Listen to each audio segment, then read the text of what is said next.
Greetings, everyone. This is Rock and Roll Spot Convention with the weekly comic book roundup. We've made it almost to the halfway point. This week's Marvel books. Now it's going to continue with this week's Venom War tie-ins. Starting off with Venom War Spider-Man #2. We are doing this first because while the primary book has also released this week, technically speaking, Venom War Spider-Man takes place before that. So, where we left off, Spider-Man had kind of sort of bonded with Venom once again, and while en route to the Grand Garden,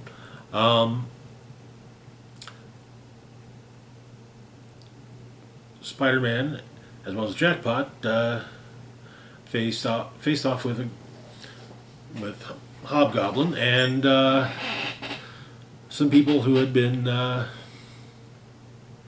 tricked to be into, who had been basically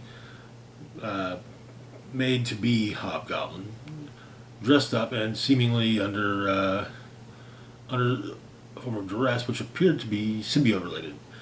And that caused the creation of the arachniote, basically a giant symbiote spider, which is something that all Clintar fear. So, Jackpot and Spider-Man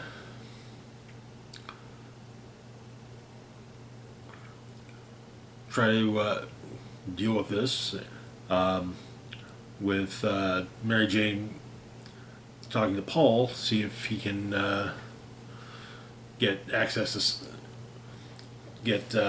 Sonic's.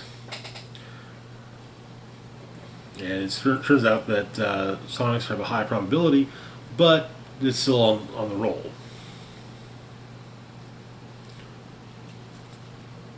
But turns out, but doesn't come up immediately.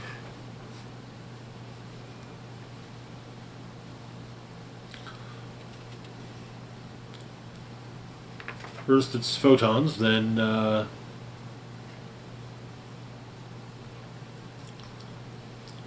seeing the electromagnetic spectrum,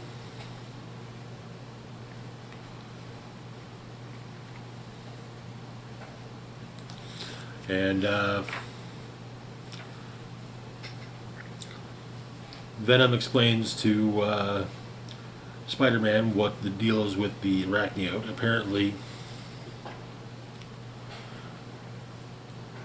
within the Clintar, all are one, and it is core to what every young spawn is taught. But Allhunger, the arachniote, was born from two symbiotes who committed a heresy and bonded with each other, while still attempting to remain themselves. By rejecting oneness, they sever their connection to the hive, becoming their own collective. A hive within a hive, with every consciousness not adding to the whole, but interrupting, discordant. The arachniote is a warning.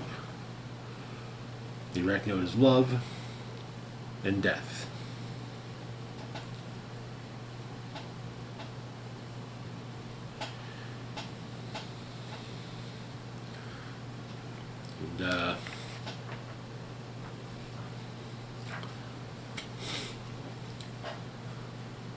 And MJ ends up first getting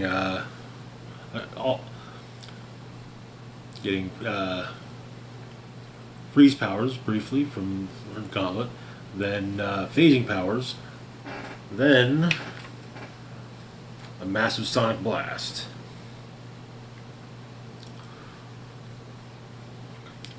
And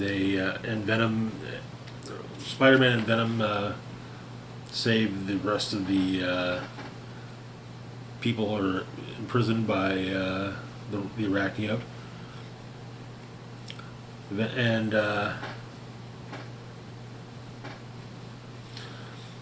Mary Jane convinces, basically gets a segment of the Venom symbiote to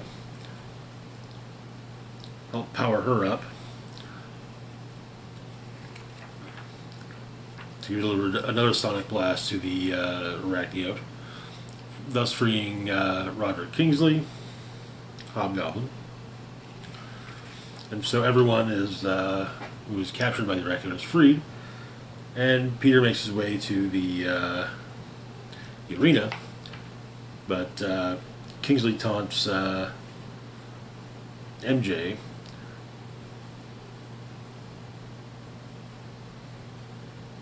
stating that she didn't make the arachniote run. She didn't make it afraid. She made it hungry. And that is where the issue ends. Oh boy. Looks like that's going to be a bit of a problem going forward in the rest of Venom War. Moving on, though, to our next book, we've got Venom War #2.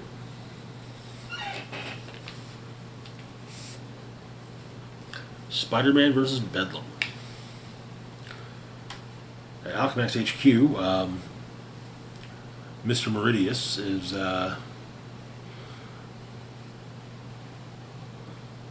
further attempting to sell Alchemax on his K chemical.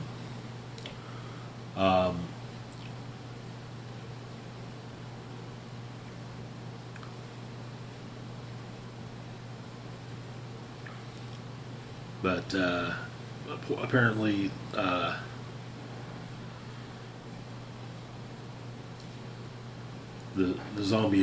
creation of the zombiotes is recounted with Lee Price's involvement.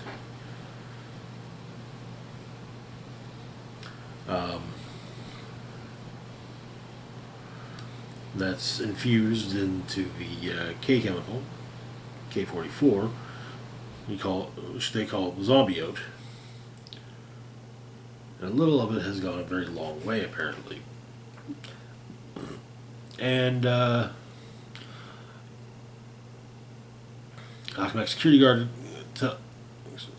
bursts into the meeting room to explain that the zombiotes are loose. They're logging on the building, and Meridius pops the top on the K chemical to and pours it into Carlton Drake's mouth. And a zombiote infestation occurs in Alchemax, with Misery, or with Liz Allen's option to become Misery, but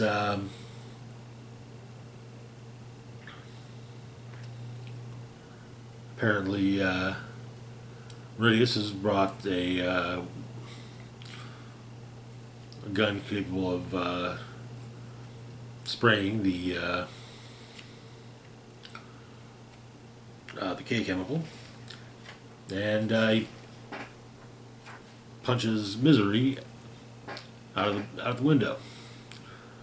But then someone else shows up, Mr. Red. It's Carnage. And they've decided they're going to enjoy the show from the best seats in the house.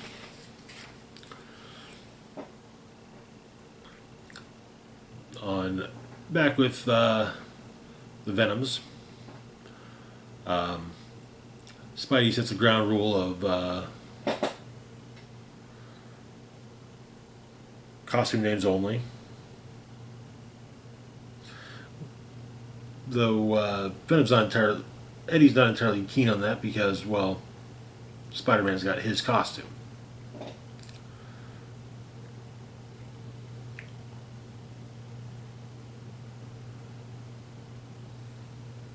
But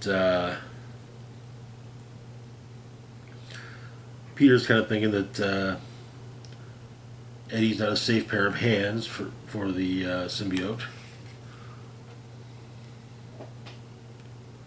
And, well, the symbiotes worry about Dylan, but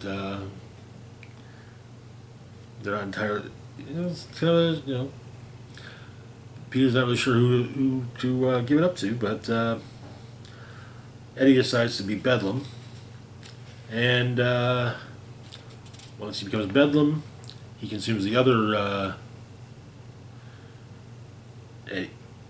Eddies, and then while Dylan and his cohorts watch,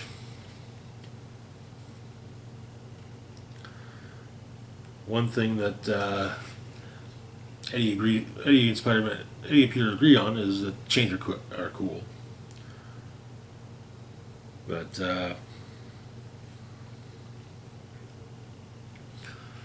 Dylan climbs into the ring, becoming the Prince in Black, while with Flexo and Sleeper forming on him.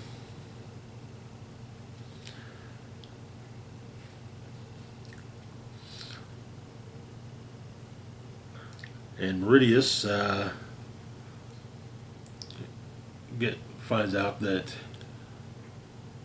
Carnage is just Carnage. It's not Cletus.